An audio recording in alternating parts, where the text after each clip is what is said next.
Hello students, you are welcome to the e-learning class of class 7 बाल महाभारत। आपका कक्षा 7वीं के बाल महाभारत हिंदी कक्षा में स्वागत है। आज हम जो पाठ पढ़ने जा रहे हैं उसका नाम है कुंती। कुंती महाभारत का एक बहुत ही इम्पोर्टेंट कैरेक्टर है और ये जो है, जैसे हम जानते हैं कि महाभारत में दो खेमों की कहानी है, एक है कौरव और दूसरा है पांडव। ये पांडवों की माता है, पांडु की स्त्री है। पांडु की दो स्त्री थी, कुंती और माद्री, तो ये उनकी एक स्त्री है, उन्हीं दोनों स्त्रियों में से एक है। तो चलिए पाठ से ही जानते हैं कि कुंती के बारे में क्या क्या तथ्य है। क्या है देखिए कि श्री कृष्ण के पितामह शूरसेन यदुवंश के प्रसिद्ध राजा थे। श्री कृष्ण के पितामह यानी ग्रैंडफादर शूरसेन यदुवंश के यादव वंश यानी यदुवंश यानी यादव वंश, यदुवंश के प्रसिद्ध राजा थे, जिनकी कन्या का नाम पृथा था। ठीक है। शूरसेन के फुफेरे भाई कुंती भोज की कोई संतान नहीं थी और शूरसेन का जो फुफेरा भाई था उसका नाम था कुंती भोज, उसकी कोई संतान नहीं थी। तो क्या होता है कि शूरसेन ने अपने वचन अनुसार अपनी पहली संतान पृथा को कुंती भोज के गोद में दे दिया। तो इसलिए उसकी कोई संतान नहीं थी और इन्होंने इसको वचन दिया था शूरसेन ने कि मैं अपनी पहली संतान जिसका नाम है पृथा वो आपको सौंप दूंगा। उसको दे देते हैं। पृथा का नाम कुंती हो गया और इसी पृथा को जो है कुंती भोज ने अपने नाम से नाम रखकर कुंती नाम रखा। कुंती के बचपन में उनके घर ऋषि दुर्वासा आए और बचपन में उनके घर में दुर्वासा मुनि आए थे। कुंती ने 1 वर्ष तक उनकी बहुत सेवा की और कुंती ने 1 वर्ष तक उनकी सेवा की और इसी से जो है ऋषि ने प्रसन्न होकर कुंती को एक वरदान दिया। क्या वरदान दिया कि जब भी वह किसी देवता का ध्यान करेंगी तो उसी देवता का अंश और उसी के समान तेजस्वी पुत्र को वो जन्म दे पाएंगी, केवल उनके ध्यान मात्र करने से ही। ठीक है। तो कुंती ने ऐसे ही इस वरदान को कितना कारगर है ये देखने के लिए जो है सूर्य का ध्यान किया और उनको सच में सूर्य के समान जो है एक बहुत ही तेजस्वी और सुंदर बालक जन्म लिया, जो बच्चा जन्म से ही कवच और कुंडल पहने हुए था, कवच और कुंडल से शोभित था। यही बालक आगे चलकर कर्ण के नाम से प्रसिद्ध हुआ, जो हम जानते हैं कि दुर्योधन का दोस्त था और उसने महाभारत के युद्ध में अर्जुन से बहुत बड़ा मुकाबला किया था।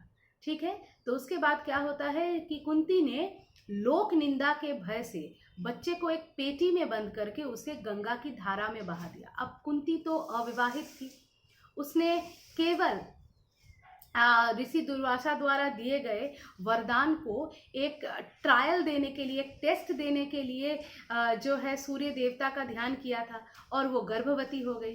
तो एक गैर शादीशुदा औरत कैसे गर्भवती हो सकती है? इस लोक निंदा के डर से उसने क्या किया, बच्चे के जन्म लेते ही उसको एक जो है पेटी में जो है उसको बंद किया और उसको गंगा की धारा में प्रवाहित कर दिया। तब वहां पर अधीरथ नाम का एक सारथी था, उसने उसको पेटी से निकाल दिया। अब वो भी निसंतान था, तो उसने उस बच्चे को अपनी संतान की तरह पाल पोस कर बड़ा किया। अब कुंती विवाह हो गई। इतने दिन तो कुंती का विवाह भी नहीं हुआ था, अब वो विवाह योग्य होती है और राजा कुंती भोज जो है उसका स्वयंवर करते हैं। देश विदेश से कई महाराजा वहां भाग लेते हैं और हस्तिनापुर के महाराज पांडु भी उसमें शामिल होते हैं।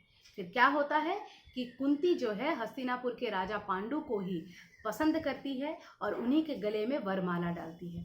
दोनों का विवाह हो जाता है और अब तब के ज़माने में जो है राजमहलों में एक से अधिक विवाह करने की रीति चलती थी। तो उसके बाद में पितामह भीष्म ने उनको सलाह दी और महाराज पांडु ने मद्रराज की कन्या माद्री से भी विवाह किया। पहले कुंती से विवाह किया, उसके बाद मद्रराज की कन्या माद्री से भीष्म पितामह के मतलब कहे मुताबिक उससे भी उन्होंने विवाह किया। एक दिन पांडु शिकार खेलने वन गए, तो राजी खुशी सब रहने लगे। इसी में एक दिन जो है पांडु शिकार खेलने वन गए और उसी जंगल में एक ऋषि दंपति, एक ऋषि मुनि और ऋषि पत्नी जो है वो हिरण के रूप में भ्रमण कर रहे थे। ये देखिए पौराणिक गाथा है, तो यहाँ पर कुछ मायावी घटनाएं घटती ही हैं। तो वो दोनों एक हिरण के रूप में जंगल में भ्रमण कर रहे थे और अज्ञानता के कारण पांडु ने हिरण भरे ऋषि दंपति को तीर से मार गिराया। अब तब के ज़माने में शिकार भी प्रचलित था, तो उनको लगा कि मैं इतने सुंदर हिरणों का शिकार करूंगा और उन्होंने शिकार करने के इच्छा से जो है ऋषि दंपति को तीर से मार गिराया। ऋषि मरते मरते पांडु को ऋषि ने जो है मरते मरते पांडु को जो है श्राप दिया। क्या श्राप दिया कि जिसके कारण श्राप दिया कि जिसके कारण वो कभी पिता नहीं बन सकते थे, और उन्होंने उसको श्राप दिया कि तुम कभी भी पिता नहीं बन पाओगे। ऋषि के श्राप से पांडु को बहुत दुख हुआ और उन्होंने राज्य का भार जो है विदुर और भीष्म पितामह को सौंपकर अपनी पत्नियां कुंती और माद्री के साथ वन में रहने चले गए।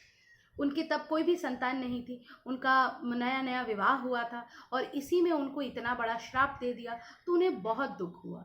इसलिए क्योंकि अब उनका राज्य जो है उनके बाद चलाने वाला कोई नहीं रहेगा, तो इसलिए वो बहुत दुखी हुए और राज्य का भार जो है विदुर और भीष्म पितामह को सौंपकर अपनी दोनों पत्नियों समेत वन में रहने के लिए चले गए।